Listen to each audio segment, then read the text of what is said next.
So how did the project come to be? After working for 30 years in documentary production and distribution, I wanted to make a drama short film and decided to talk about the menopause based on my experience.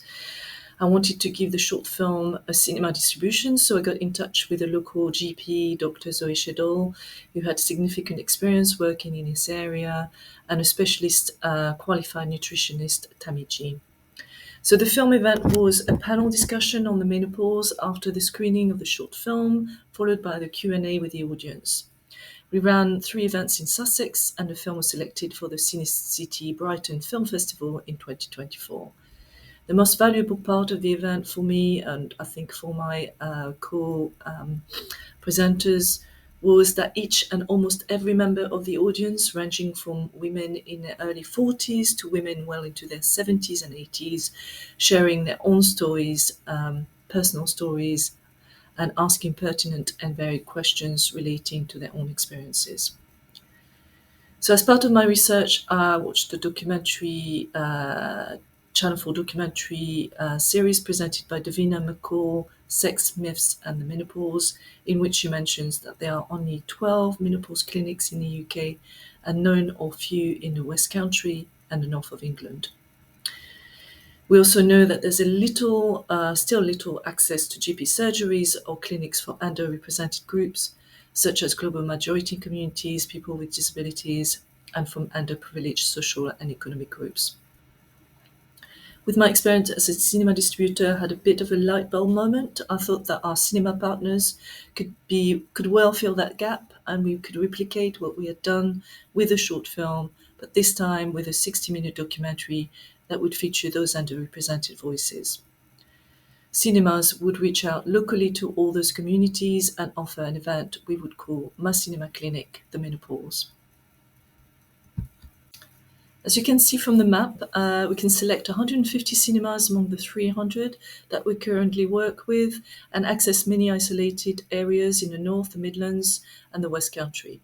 Whilst the event is open to all women and men from 40 onwards, we will also work with cinemas to set up panels that represent the global majority, people with disabilities, and those from underprivileged backgrounds. We are aiming for an audience of 6,000 people, so around 40 people per cinema. The core of our work will be to identify those local panels and build a relevant outreach and marketing campaign to target our audiences. We will also run a parallel social impact campaign to set our KPIs, which will include feedback on social media and through local organizations and the number of people attending.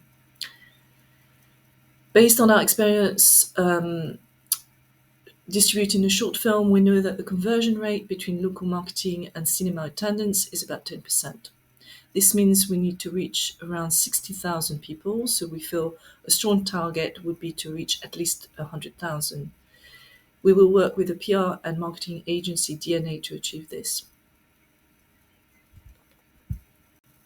So our event will be a documentary of between 45 to 60 minutes, followed by a local live panel with specialists in the menopause that are representative of these groups and a Q&A. We will encourage women to share their own personal stories and ask questions that are pertinent to their own experience. We hope this can build a sense of community, support, and connection. It's important that all women feel validated no matter what their experience is. The idea is to give women the essential information about the menopause, open the conversation, and offer support. To do this, we will provide leaflets that may be multilingual, website addresses, or other sources of information, and we'll invite local support groups such as menopause cafes, local health groups, and community representatives.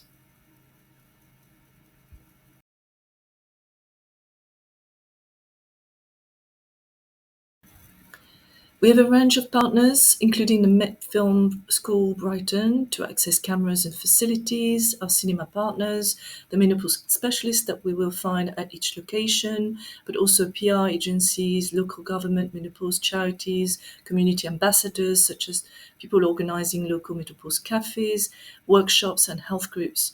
We will reach out to the Menopause Mandate group as well, and a number of other national charities.